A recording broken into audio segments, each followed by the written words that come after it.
The mineral rights discussion had been droning on for 47 minutes when Ambassador Kelvin made his move. The Vedrani diplomat leaned forward with calculated precision, his voice carrying that particular tone that preceded insults disguised as concerns.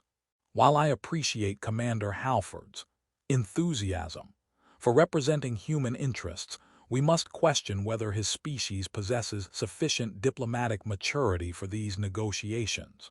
Humans are, after all, relatively new to intersystem politics. Perhaps their reliability in such matters is premature assumption rather than established fact. The words were carefully chosen, technically respectful, practically devastating to 6 months of credibility building. I felt every eye in the royal court shift toward me, waiting to see how the human would respond to being called an amateur. I'd prepared for this. Diplomatic protocols, measured responses, data-driven counterarguments. I opened my mouth to deliver the textbook deflection. Queen Thessara stood abruptly. The movement was so sudden, so charged with energy, that conversations died mid-word. Her skin, that luminous Aelith skin that shifted colors with emotion, flared through shades I'd learned indicated fury barely contained. Enough. Her voice carried absolute authority that made the vast chamber feel small. Commander Halford has proven his value and integrity repeatedly over 6 months of exemplary service. I will not tolerate further questioning of human credibility in my presence. The silence was complete. I'd seen Thessara defend policies before, but never with this intensity, never this personally. Then she turned to face me directly, and I saw something in her expression I couldn't quite parse. Determination, nervousness, both. "Tonight I'm coming to your room. We need to talk, privately." The declaration echoed in the stunned quiet. I felt my heart attempt to escape through my chest wall. My brain froze trying to process what I just heard. Did the Queen of the Aelith Empire just announce her intention to visit my quarters, in front of the entire court, using words that in human culture would imply, no, that couldn't be what this meant. Different species, different cultural contexts. This was probably some Aelith political gesture I didn't understand, a show of support, a formal debriefing, anything except what it sounded like. But the reactions around me suggested otherwise. Shocked faces, scandalized whispers. Ambassador Kelvin looked like he'd swallowed something toxic. Thessara held my gaze for 3 more seconds, an eternity in diplomatic time, then returned to her throne with regal composure that suggested she hadn't just detonated a conversational bomb. "We will reconvene tomorrow," she announced. Council dismissed. I stood mechanically, muscle memory handling the formal exit protocols while my mind spun uselessly. Other diplomats filed out, some carefully not looking at me, others staring with open curiosity. By the time I reached my quarters, I was convinced of 3 things. First, my diplomatic career was about to end spectacularly. Second, I had no idea what was happening. Third, my heart might actually burst before tonight arrived. I needed help, immediately. The Human Embassy's protocol office answered my emergency channel with concerning speed. Specialist Chen appeared on screen looking professionally composed until she registered my expression.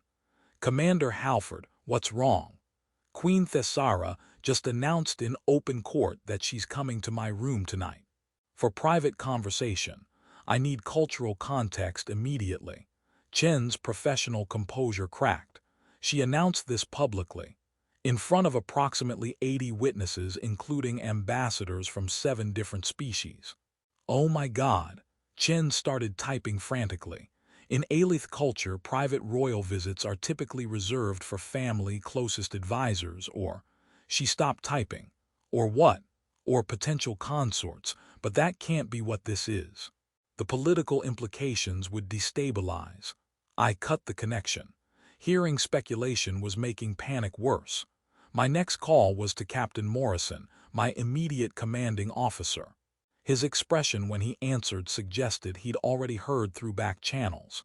"Halford, what exactly did you do?" "Defended human credibility during a council session." Queen Thessara supported me, then announced she's visiting my quarters tonight for private discussion. I'm aware. The entire diplomatic corps is aware. Some are already filing reports.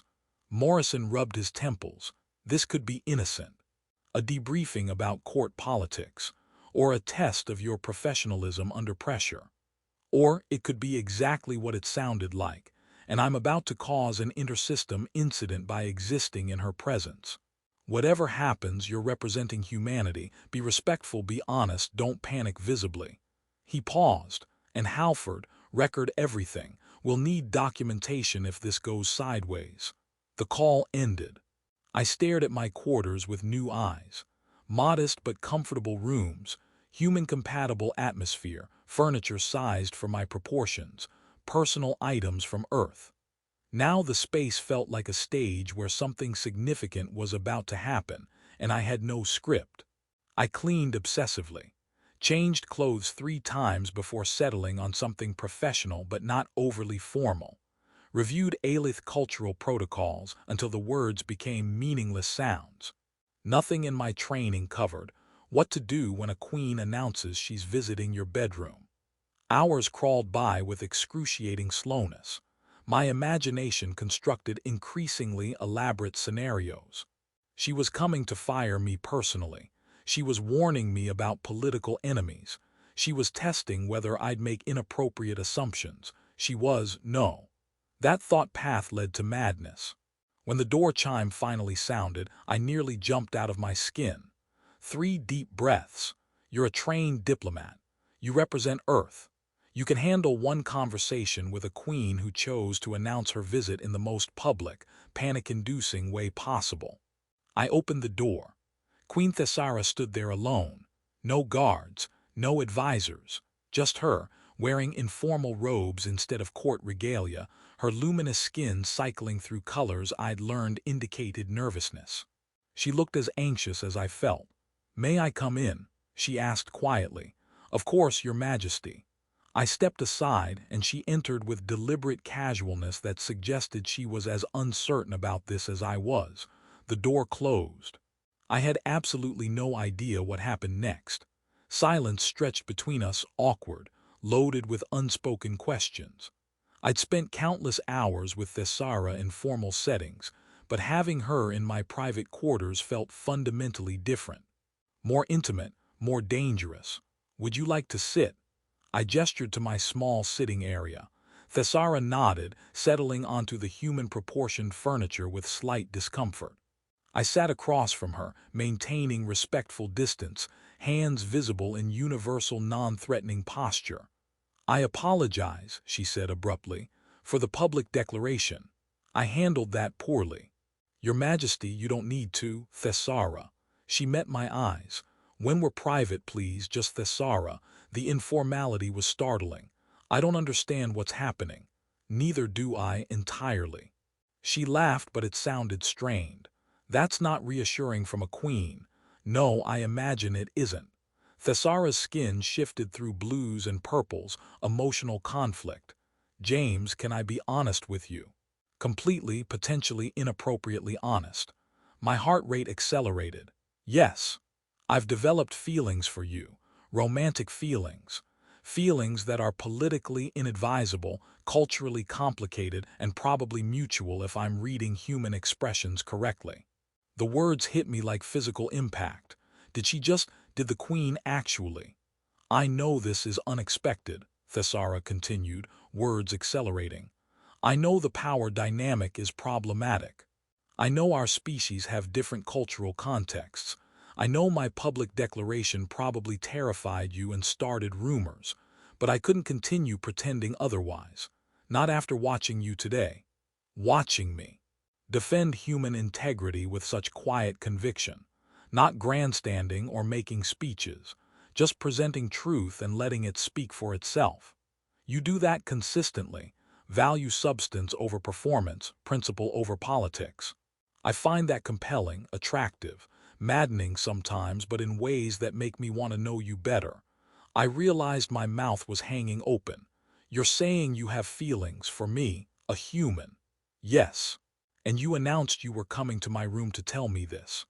I announced I was coming because Kelvin's insult made me furious and I wanted everyone to know I stand with you.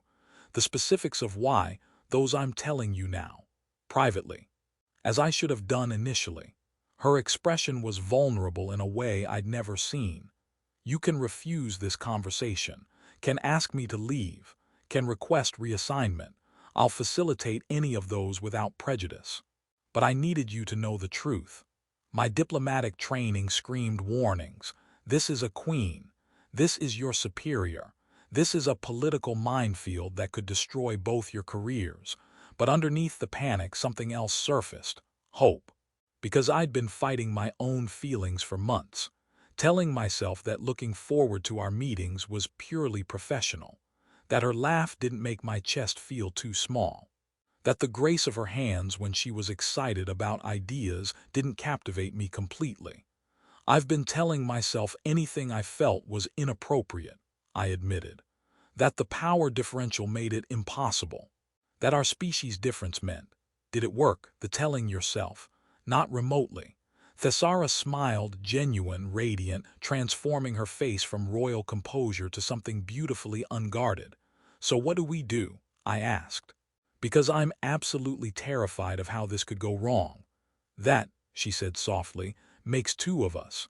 We talked for hours, not as queen and liaison, but as two people navigating impossible circumstances.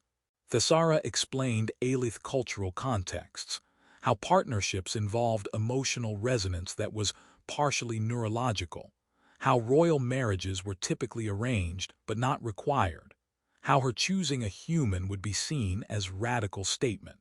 Some will see it as progressive, she said. Proof our species can build genuine connections. Others will view it as betrayal, royal favor given to newcomers who haven't earned it through centuries of alliance. I shared concerns about perception, how humans might see me as opportunistic, leveraging romantic attention for political gain, how it could undermine credibility and damage human standing. We'd be scrutinized constantly, I said, every decision questioned, every success attributed to personal influence rather than merit. Yes, Thessara didn't sugarcoat it. It would be difficult, possibly career-limiting, certainly complicated. And yet you're considering it anyway. Because the alternative, pretending I don't feel this, seems worse than the complications. She met my eyes, but I won't decide for you. This has to be mutual choice, fully informed of consequences. I thought about career trajectory, about protocols and political ramifications, and all the logical reasons this was a terrible idea. Then I thought about Thessara's laugh, about how she listened, really listened, treating my perspectives with respect, about how she challenged me intellectually while making me feel valued. I'm terrified, I admitted, of failing, of making things harder for you, of proving everyone right who thinks humans aren't ready for this. I'm terrified too, Thessara said quietly, of my judgment being questioned, of harming you through association, of discovering this is infatuation rather than something sustainable. So we're both terrified. Thoroughly. Not exactly encouraging. She smiled. No, but it's honest. And I think honesty is the only foundation that makes attempting this viable. She extended her hand, palm up, offering rather than expectation. James Halford, would you be willing to explore what this could be? Carefully, privately initially, with full awareness of risks. I looked at her hand, at her face, at the future that had suddenly shifted from predictable to terrifyingly uncertain. Every logical part of my brain listed reasons to decline. Preserve career, protect credibility, avoid political minefield.